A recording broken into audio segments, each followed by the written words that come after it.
Wisdom, the purity of right action. Brilliance may be inherited as a gift, but wisdom is never inherited as a possession. A person may be born with a penetrating mind, remarkable memory, or extraordinary ability to understand what others cannot. Yet brilliance, by itself, is only potential. Life tests what nature has given us. Experience deepens it. Suffering disciplines it. Failure humbles it. Knowledge expands it. And character determines what it ultimately becomes. For brilliance becomes wisdom only when knowledge is transformed into right. Action, when understanding, is applied decisively, courageously, and with purity in everyday life. The wise person does not merely know what is true. The wise person knows the difference between what is right and wrong, what is just and convenient, what is virtuous and merely accepted, and what is good and simply desired. Wrong does not become right because it is common. Cruelty does not become kindness because it is disguised as tradition. And injustice does not become justice because it is defended by the majority. Wisdom asks, "Is this right? Not. Will people applaud me?" A benevolent truth may be softened by compassion. But when lies are repeatedly used to manipulate reality, escape responsibility, or preserve a false image, deception becomes a pattern, and repeated pathological deception must not be confused with kindness.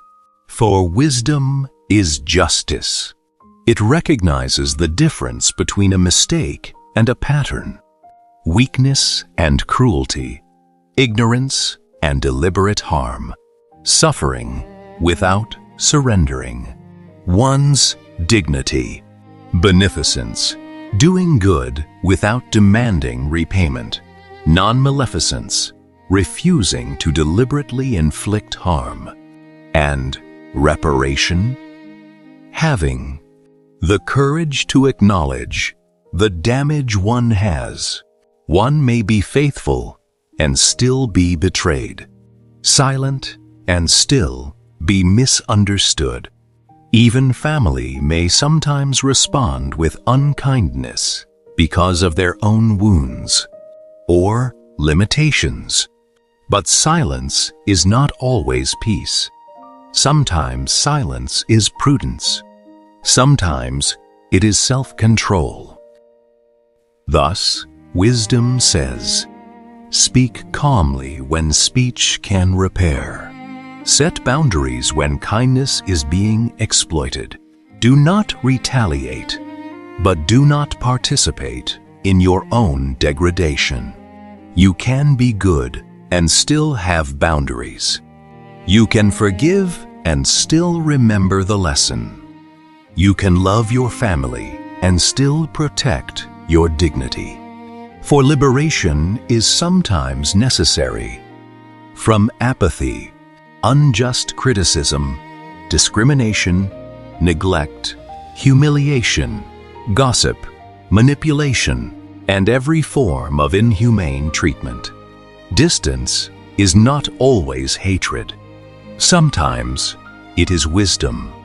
And perhaps the highest form of wisdom is this: to remain good without remaining naive, to remain compassionate without becoming self-destructive, to remain forgiving without becoming permissive, to remain silent when silence is noble and speak when silence would betray one's own dignity, because wisdom is not merely the possession of truth. Wisdom is the courage to live by it.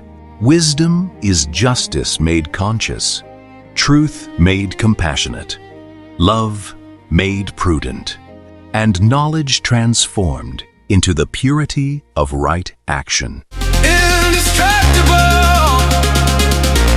burning bright, guided by virtue, crown